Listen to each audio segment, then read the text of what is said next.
פרשת תזריע, שביעי. וראה הכהן אחריהו כבס את הנגע, והנה לא הפך הנגע את עינו, והנגע לא פסע, טמא הוא באש תשרפנו, בחטאת היא בקרחתו או בגבחתו.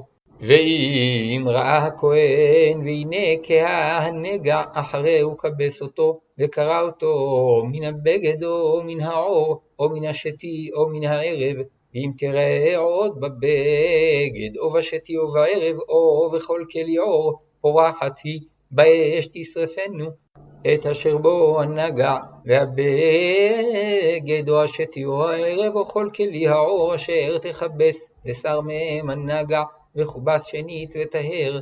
זאת תורת נגע צרעת בגד הצמר, או הפשתים, או השתי, או הערב, או כל כלי עור, לטהרו או לטמאו.